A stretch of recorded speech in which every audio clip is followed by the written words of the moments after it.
Oke, ayo kita langsung mulai aja bedah materi kali ini. Hari ini kita bakal menyingkap rahasia ketangguhan dari sebuah peradaban Nusantara yang benar-benar luar biasa.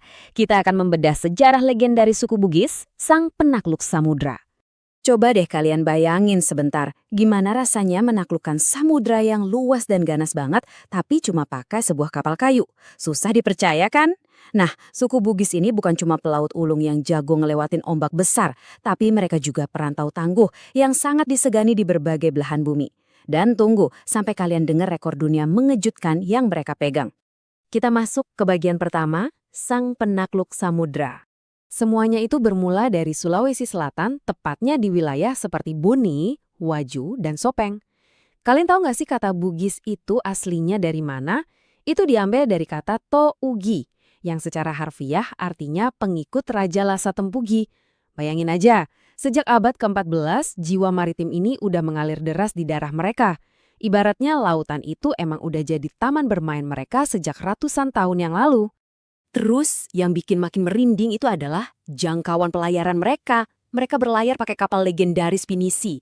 Ini tuh kapal kayu raksasa yang dirancang tanpa paku besi sama sekali loh. Pakai kapal ini, jangkauan pelayaran mereka nggak cuma muter-muter di sekitar Nusantara aja. Mereka tembus sampai ke pesisir Australia, nyandar di benua Afrika, dan bahkan mendominasi jalur perdagangan di Malaka. Semuanya, literally semuanya, dilakukan pakai kapal kayu buatan tangan mereka sendiri. Lanjut ke bagian kedua. Filosofi kehormatan dan solidaritas.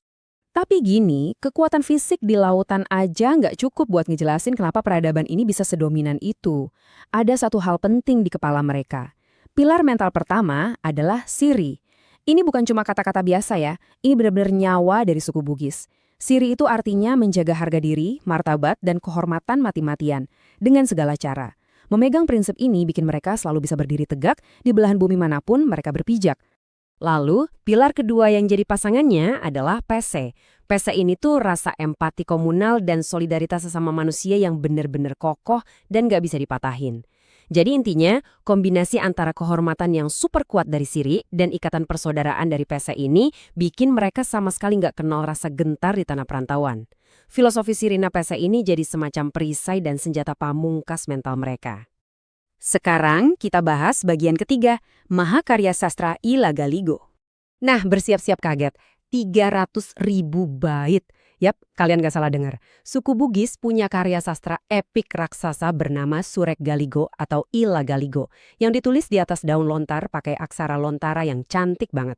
Mahakarya intelektual ini ngebuktiin secara gamblang kalau peradaban mereka itu bukan cuma soal otot dan keberanian di lautan, tapi juga punya pemikiran intelektual yang luar biasa dalam. Biar gampang ngebayangin skala besarnya, coba kita bandingin sama epos Mahabharata dari India yang super terkenal itu. Ila Galigo ini ukurannya jauh lebih panjang dari Mahabharata. Mereka beneran pegang rekor sebagai pemilik karya sastra epik terpanjang di seluruh dunia. Nggak main-main kan? Saking legendarisnya, keindahan sastra ini bahkan masih terus dihidupkan lewat pementasan teater modern sampai detik ini. Oke, kita masuk ke bagian keempat. Tradisi gotong royong dan harmoni. Dari naskah kuno, kita bergerak ngelihat wujud nyata kebersamaan mereka lewat tradisi yang bakal bikin kalian melongo. Namanya Mapalete Bola. Jadi kalau orang Bugis mau tindak rumah, mereka tuh nggak repot-repot ngebongkar rumahnya. Terus gimana dong? Mereka angkat rumahnya rame-rame. Iya, ratusan orang kumpul buat mengangkat dan mikul struktur rumah panggung kayu yang segede itu bareng-bareng. Ini bener-bener definisi gotong royong tingkat dewa. Harmoni budaya mereka juga kerasa banget di momen-momen sakral seperti pernikahan. Ada ritual namanya Mapaci, semacam prosesi penyucian diri yang estetik dan dalam banget maknanya sebelum pasangan memulai hidup baru. Dan coba perhatiin pakaian adat berwarna cerah yang mereka pakai ini, namanya baju bodo. Asal kalian tahu, baju ini tercatat sebagai salah satu pakaian tradisional tertua di dunia loh, bener-bener kaya akan estetika sejarah. Sekarang, kita bahas bagian kelima, harga diri melampaui nyawa. Tapi setiap peradaban besar pasti punya garis tegas yang pantang banget dilewatin. Ada pepatah yang bunyinya, 1 sarung, 2 pria, 1 nyawa. Nah, ini bukan sekedar kiasan atau puisi ya. Ini adalah panggung realitas sejarah masa lalu yang benar-benar ekstrim dan mengerikan, yang bakal dipicu ketika kehormatan atau siri seseorang diinjak-injak tanpa ampun. Inilah tradisi Sigajang Laleng Lipa. Kalau semua jalan damai udah benar-benar buntu, dua pria yang bertikai bakal masuk ke dalam satu lembar sarung yang sama, terkunci di dalam ruang yang super sempit itu, mereka berduel pakai senjata tradisional Badik sampai mati. Brutal banget memang. Tapi ini membuktikan satu hal fundamental. Buat orang Bugis, harga diri dan kehormatan itu jauh-jauh lebih mahal harganya daripada nyawa itu sendiri. Tentu aja, di zaman sekarang tradisi duel mematikan itu udah murni jadi bagian dari sejarah masa lalu.